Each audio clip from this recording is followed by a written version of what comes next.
Let us talk directly today, and with brutal honesty, about one of the world's greatest evils, its oldest hate, anti-Semitism.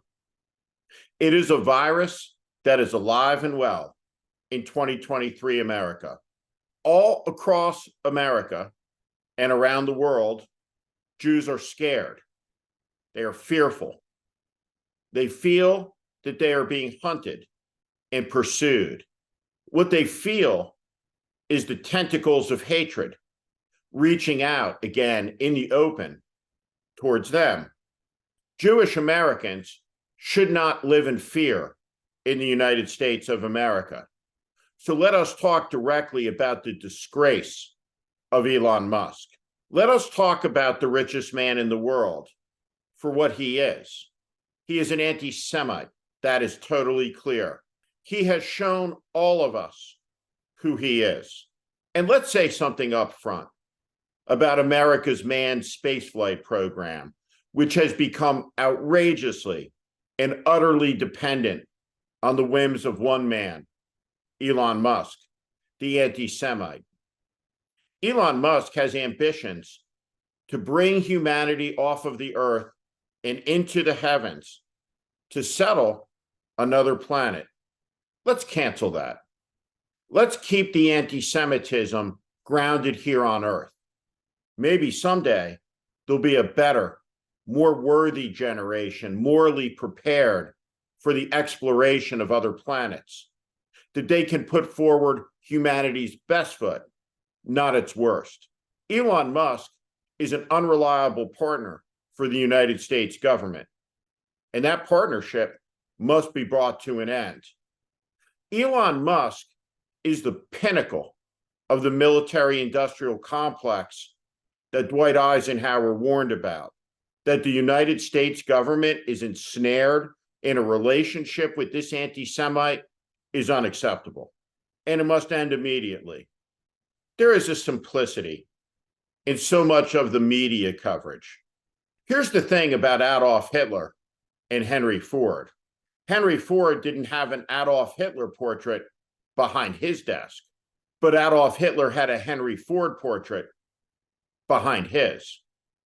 Henry Ford was Hitler's inspiration because Henry Ford could hate the Jew with as much venom as any person in Nazi Germany.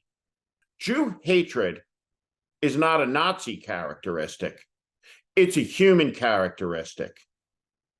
The Nazis killed 6 million Jews out of hatred with national policy, industrialized murder.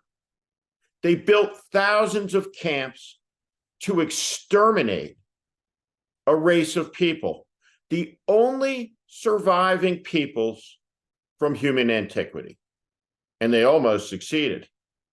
And yet here we are, within the single lifespan of a survivor of those camps, when there are men and women in New York and New Jersey and Los Angeles and across the world and across the United States who still carry the Nazi tattoos burned into their flesh, marking them as subhuman, Untermenschen, less than human beings, marked for indexing and mostly, ultimately, for extermination. They return to ash by the cruelest, most despotic regime in all of human history. The regime now that is celebrated openly on X, on Twitter, the company that is owned by Elon Musk, the greatest, filthiest public sewer in the world.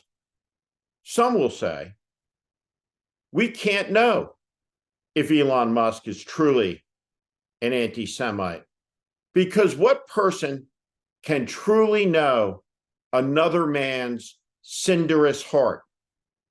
What's there? What hatreds lurk? But thankfully, that's not the test of anti-Semitism. How a person feels and how they hate doesn't matter. What matters is what they say. It's the deeds and it's the intentions behind them. And by that measure, Elon Musk is one of the world's greatest anti-Semites. But as bad as Elon Musk is, and as terrible and evil as his anti-Semitism is, hate is not spread by hate.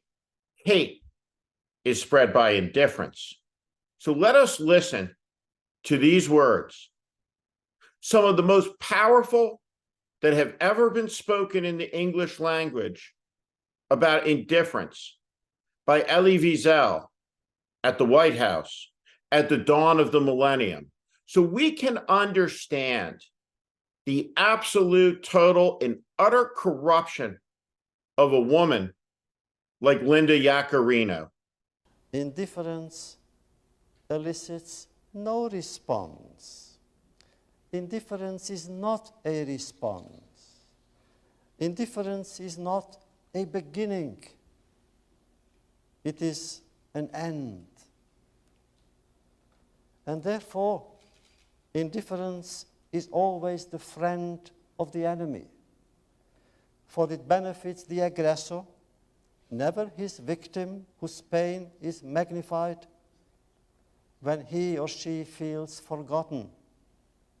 The political prisoner in his cell, the hungry children, the homeless refugees, not to respond to their plight, not to relieve their solitude by offering them a spark of hope, is to exile them from human memory.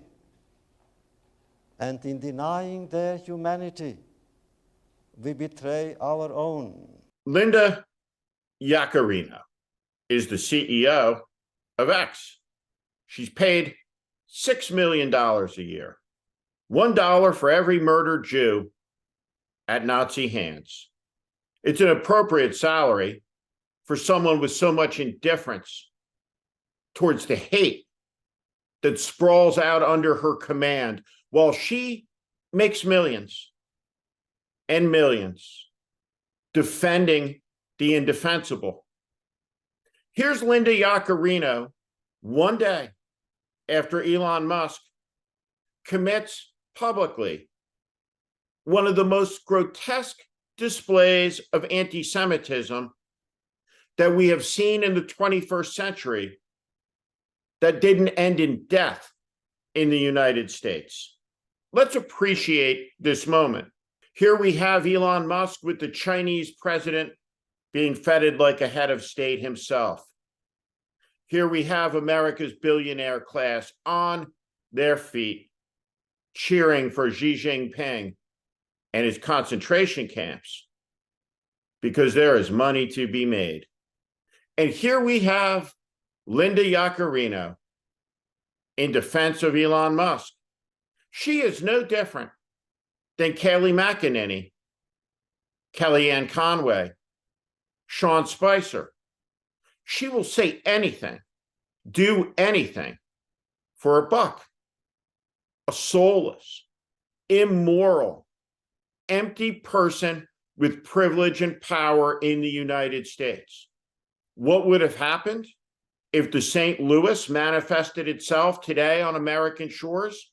Linda Yaccarino would send the ship back because Elon Musk told her to, and because there would be money in it for her.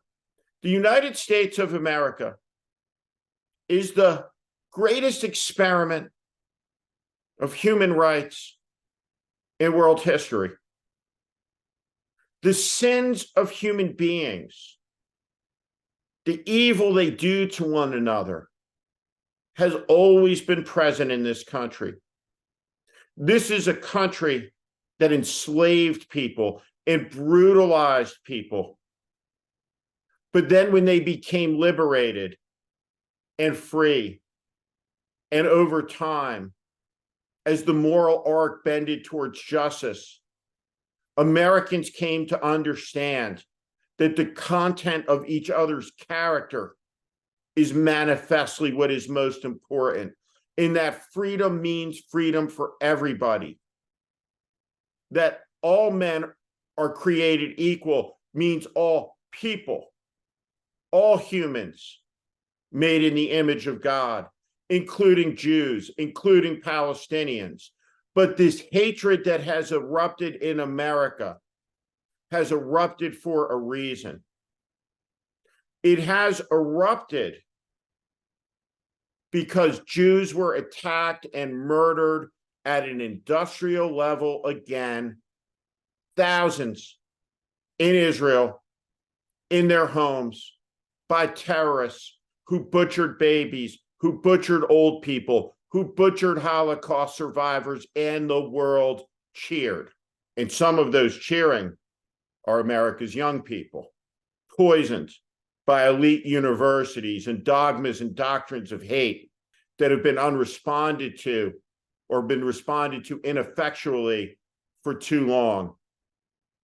And so somehow, within one lifetime of promising that we will never forget, most of the country has forgotten. They have forgotten what happened in the 20th century. And the lessons of the 20th century are the most important lessons in all of human history. Because the truth is, humanity barely survived the 20th century. Can it be possible that 1/4 into the 21st, its lessons have been obliterated? Maybe they have. But if that is so, then the evil that is coming, the death that is coming, the horror that is coming is beyond the comprehension of anybody who is ignorant of these events that occurred not so long ago and not so far away from here to happen again.